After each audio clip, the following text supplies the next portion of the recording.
ಗೃಹಲಕ್ಷ್ಮಿ ಯೋಜನೆಯವರಿಗೆ ಭರ್ಜರಿ good news. 4,000 ರೂಪಾಯಿ ಹಣ ಇಲ್ಲಿ ಮಹಿಳೆಯರಿಗೆ ಜಮೆ.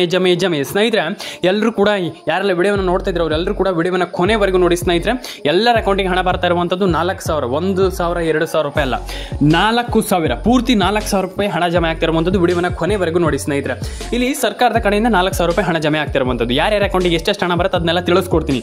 ಸ್ನೇಹಿತರೆ, 4,000 ರೂಪಾಯಿ ಹಣ ಅಂತಂದ್ರೆ ಯಾರ್ಯಾರ ಅಕೌಂಟಿಗೆ ಎಷ್ಟೆಷ್ಟು ಬರುತ್ತೆ ಇದನ್ನು ನೋಡ್ತಾ ಹೋಗೋಣ. ಆಲ್ಮೋಸ್ಟ್ ಎಲ್ಲರ ಅಕೌಂಟಿಗೆ 2,000 ರೂಪಾಯಿ ಹಣ ಬರ್ತಾ ಇರುವಂಥದ್ದು. ಅಂಡ್ 4,000 ರೂಪಾಯಿ ಇಲ್ಲಿ ಹಣ ಜಮೆ ಶುರು ಆಗ್ತಾ ಇರುವಂಥದ್ದು. ಇಲ್ಲಿ ಕ್ಷಣ ಗಣನೆ ಶುರು ಆಗ್ತಾ ಇರುವಂಥದ್ದು 4,000 ರೂಪಾಯಿ ಹಣದ ಒಂದು ಕುರಿತಾಗಿ ಇಲ್ಲಿ ಮಹಿಳೆಯರಿಗೆ ಒಂದಿಷ್ಟು ಗುಡ್ ನ್ಯೂಸ್ ಅನ್ನ ಸರ್ಕಾರ ಕೊಡ್ತಾ ಇರುವಂಥದ್ದು ಅಂತಂದ್ರೆ ಸರ್ಕಾರ ನೀಡ್ತಾ ಇರುವಂಥದ್ದು. ಇಲ್ಲಿ 4,000 ರೂಪಾಯಿ ಯಾವಾಗ ಬರುತ್ತೆ, ಏನ್ ಕತೆ ಅಂದ್ರೆ ಹಣ ಯಾವಾಗ ಬರುತ್ತೆ, ಹೇಗೆ ಬರುತ್ತೆ, ಮತ್ತೆ ಸರ್ಕಾರ ಇಲ್ಲಿ DBT ಮುಖಾಂತರ ಹಣ ಹಾಕ್ತೀವಿ, ಹಾಗಾಗ್ತೀವಿ, ಹೀಗಾಗ್ತೀವಿ, ಮತನ್ನು ಮಾಡ್ತೀವಿ ಅಂತ ಹೇಳ್ತಾ ಇರುವಂಥದ್ದು. ಆದ್ರೆ ಇನ್ನೂ ಕೂಡ ಹಣ ಜಮೆ ಮಾಡ್ತಾ ಇಲ್ಲ ಯಾರಿಗೂ ಕೂಡ. ಏನ್ ಕತೆ ಇಲ್ಲಿ ಇದ್ರ ಬಗ್ಗೆ ಒಂದಿಷ್ಟು ತಿಳಿಸ್ಕೊಡ್ತಾ ಹೋಗ್ತೀನಿ. ಸ್ನೇಹಿತರೆ, ಇಲ್ಲಿ ಸರ್ಕಾರದಿಂದ ಹಣ ಬರ್ತಾ ಇಲ್ಲ, ಹೌದು. ಹಾಗಾದ್ರೆ ಯಾಕೆ ಹಣ ಬರ್ತಾ ಇಲ್ಲ, ಏನ್ ಕತೆ ಅದನ್ನ ಇಲ್ಲಿ ತಿಳ್ಕೊಳ್ತಾ ಹೋಗೋಣ. ಸ್ನೇಹಿತರೆ, ಸರ್ಕಾರ ಮೇಯ್ನ್ ಆಗಿ ಹಣ ಹಾಕದೇ ಇರೋದಕ್ಕೆ ಮೇಯ್ನ್ ಕಾರಣ ಏನಪ್ಪಾ ಅಂತಂದ್ರೆ ಇದು ನೀವು ಅಂತಂದ್ರೆ ಏನ್ ಸರ್ ಅದು, ನಾವು ಹೇಗೆ ಅಂತ ಕೇಳ್ತೀರಿ. ಎಸ್, ಇಲ್ಲಿ ನಿಮ್ಮ ಅಕೌಂಟಿಗೆ ಸರ್ಕಾರದಿಂದ ಹಣ ಬರದೇ ಇರೋದಕ್ಕೆ ಕಾರಣ ನೀವೇ. ಹೇಗೆ ಸರ್ ಅದು, ನಾವಾಗ್ಲಿಕ್ಕೆ ಹೇಗೆ ಕಾರಣ ಅಂತ. ಎಸ್, ನಾವು ಹೇಗೆ ಆಗ್ತೀವಿ ಅಂತಂದ್ರೆ KYC ಮಾಡಿಲ್ಲ, NCPI ಮ್ಯಾಪಿಂಗ್ ಮಾಡಿಲ್ಲ. ನಿಮ್ಮ ಒಂದು ಅಕೌಂಟಿಗೆ ಗೃಹಲಕ್ಷ್ಮಿ ಯೋಜನೆ ಹಣ ಬರಬೇಕಂತಂದ್ರೆ ನೀವು KYC NCPI ಮ್ಯಾಪಿಂಗ್ ಇದೆರಡನ್ನ ಕಂಪ್ಲೀಟ್ ಆಗಿ ಮಾಡಬೇಕಾಗ್ತದೆ. 4,000 ರೂಪಾಯಿ ಹಣ ಆಲ್ರೆಡಿ ಶುರು ಆಗಿರುವಂಥದ್ದು ಜಮೆ ಆಗಲಿಕ್ಕೆ. ಹಾಗಾದ್ರೆ ವಿಡಿಯೋವನ್ನ ಕೊನೆವರೆಗೂ ನೋಡಿ. ಹಾಗಾದ್ರೆ ಯಾವಾಗ ಹಣ ಬರುತ್ತೆ, ಏನು ಕತೆ ಅದನ್ನೆಲ್ಲ ತಿಳಿಸ್ಕೊಡ್ತೀನಿ. ಸ್ನೇಹಿತರೆ, ವಿಡಿಯೋ ಇಲ್ಲಿ ನಾನು ನಿಮಗೆ ಕೊನೆವರೆಗೂ ತಿಳಿಸ್ಕೊಡ್ತೀನಿ. ವಿಡಿಯೋನ ಕೊನೆವರೆಗೂ ನೋಡಿ. ಸ್ನೇಹಿತರೆ, ಗೃಹಲಕ್ಷ್ಮಿ 4,000 ಅದು 23ನೇ ಕಂತಿನ ಹಣ. 23ನೇ ಕಂತಿನ ಹಣ, 22ನೇ ಕಂತಿನ ಹಣ ಅನ್ನುವಂಥದ್ದು ಜಮೆ ಆಗಿಲ್ಲ, ಇನ್ನೂ ಕೂಡ ಜಮೆ ಆಗಿಲ್ಲ. ಏನು ಆಗುತ್ತೆ ನೋಡೋಣ ಮುಂದೆ. ಆದರೆ ಇಲ್ಲಿ ಈ 23ನೇ ಕಂತಿನ ಹಣ ಇಲ್ಲಿ ಜಮೆ ಆಗ್ತಾ ಇರುವಂಥದ್ದು. ಎಸ್, ಇಲ್ಲಿ 23ನೇ ಕಂತಿನ ಹಣ ಯಾವಾಗ ಜಮೆ ಆಗುತ್ತೆ, ಇಲ್ಲಿ ಮಹಿಳೆಯರು ತುಂಬ ಜನ ವಿಡಿಯೋದಲ್ಲಿ ಕುತೂಹಲವಾಗಿ ಕೇಳ್ತಾ ಇದ್ದೀರಾ. ಸರ್, ನಮ್ಗೆ ಹಣ ಬೇಕು, ನೀವು ಏನು ಮಾಡ್ತಿರೋ ಬಿಡ್ತಿರೋ ನನಗೆ ಗೊತ್ತಿಲ್ಲ, ನಮಗೆ ಗೃಹಲಕ್ಷ್ಮಿ ಯೋಜನೆ ಹಣ ಅನ್ನುವಂಥದ್ದು ಬೇಕೇ ಬೇಕು, ನೀವು ಏನು ಬೇಕಾದರೆ ಮಾಡಿ, ನಮಗೆ ಹಣ ಅಂತೂ ಬೇಕು ಅಂತೇಳಿ ಇವರು ಖಂಡಿತವಾಗ್ಲೂ ಕೇಳ್ತಾ ಇರುವಂಥದ್ದು. ಹಾಗಾದರೆ ಇಲ್ಲಿ ಹಣ ಬರೋದಿಲ್ವಾ? ಇಲ್ಲಿ ಮೇಯ್ನ್ ಆಗಿ ಸರ್ಕಾರದಿಂದ ಹಣ ಜಮೆ ಆಗಿದೆ ಕೆಲವರಿಗೆ, ಎಲ್ಲರಿಗಂತಲ್ಲ, ಕೆಲವರಿಗೆ ಹಣ ಜಮೆ ಆಗಿದೆ. ಆದರೆ ಇನ್ನೂ ಕೆಲವರಿಗೆ ಹಣ ಜಮೆ ಆಗಿಲ್ಲ. ಅಂಥವ್ರು ಏನು ಮಾಡಬೇಕಪ್ಪ ಅಂತಂದ್ರೆ ಒಂದು KYC NCPI. ನಾನು ಪ್ರತಿ ವಿಡಿಯೋದಲ್ಲಿ ಹೇಳ್ತೀನಿ, ನೀವು ಕೇಳಲ್ಲ, ನಾನು ಪ್ರತಿ ವಿಡಿಯೋದಲ್ಲಿ ಹೇಳ್ತೀನಿ ನೀವು KYC NCPI ಮ್ಯಾಪಿಂಗನ್ನು ಮಾಡ್ಕೊಳ್ಳಿ ಅಂತ. ನೀವು ಕೇಳೋದೇ ಇಲ್ಲ.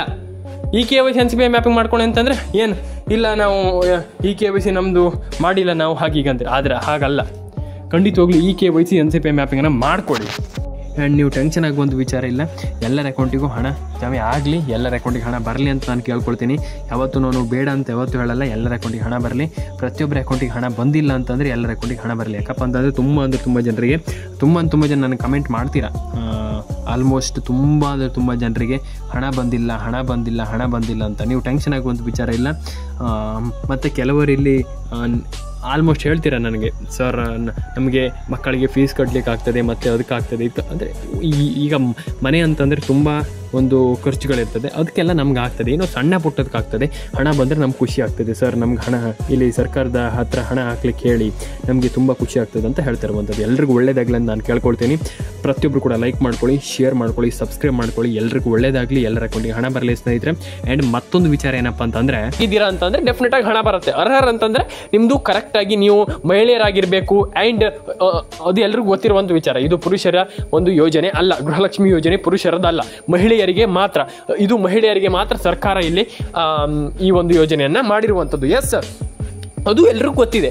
ಆದರೆ ಮಹಿಳೆಯರಾಗಿರಬೇಕು, ಮತ್ತು ನಿಮ್ಮೊಂದು ಅಕೌಂಟ್ ಎಲ್ಲ ಸರಿ ಇರಬೇಕು, ಕೆಲವೊಂದು ಡಾಕ್ಯುಮೆಂಟ್ಸ್ಗಳು ಬೇಕು, ಕೆಲವೊಂದು ಡಾಕ್ಯುಮೆಂಟ್ಸ್ಗಳು ಸರಿ ಇರಬೇಕು. Ration card very important. ನಿಮಗೆ ರೇಷನ್ ಕಾರ್ಡ್ ಕೇಳಿದಾಗ ಕೊಟ್ಟು ಬಿಡಬೇಕು, ಆ ರೀತಿ ಇರಬೇಕು. ರೇಷನ್ ಕಾರ್ಡ್ ಎಲ್ಲ ಕರೆಕ್ಟಾಗಿದ್ದರೆ ಮಾತ್ರ ನಿಮ್ಗೆ ಹಣ ಬರುತ್ತೆ, ಬಿಟ್ಟರೆ ಸುಮ್ಮನೆ ಹಣ ಬರೋದಿಲ್ಲ. ಫಸ್ಟ್ ಆಫ್ ಆಲ್ ಹೇಳ್ತಾ ಇದ್ದೀನಿ, ಕೇಳಿಸ್ಕೊಳ್ಳಿ. ಸರ್ಕಾರದ ಕಡೆಯಿಂದ ಸುಮ್ಮನೆ ಹಣ ಬರೋದಿಲ್ಲ. ತುಂಬ ಜನರ ತಲೆಯಲ್ಲಿದೆ ಸುಮ್ಮನೆ ಹಣ ಬರುತ್ತಂತ. ಇಲ್ಲ, ಖಂಡಿತವಾಗ್ಲೂ ಇಲ್ಲ. ಸರ್ಕಾರದಿಂದ ಸುಮ್ಮನೆ ಹಣ ಬರೋದಿಲ್ಲ. ನಾನು ಅದಕ್ಕೆ ಹೇಳ್ತಾ ಇರುವಂಥದ್ದು, ಎಲ್ಲರ ಅಕೌಂಟಿಗೆ ಹಣ ಬರಬೇಕಂತಂದ್ರೆ ನಾನು ಫಸ್ಟ್ ಆಫ್ ಆಲ್ ಹೇಳ್ತೀನಲ್ಲ, NCPI ಮ್ಯಾಪಿಂಗನ್ನು ಮಾಡ್ಕೊಳ್ಳಿ. ಆ್ಯಂಡ್ KYC ಮಾಡ್ಕೊಳ್ಳಿ. ತುಂಬ ಜನ ಇದನ್ನು ಮಾಡ್ತಾ ಇಲ್ಲ, NCPI ಮ್ಯಾಪಿಂಗ್ ಮಾಡ್ತಾ ಇಲ್ಲ, KYC ಮಾಡ್ತಾ ಇಲ್ಲ, ಏನೂ ಇಲ್ಲ.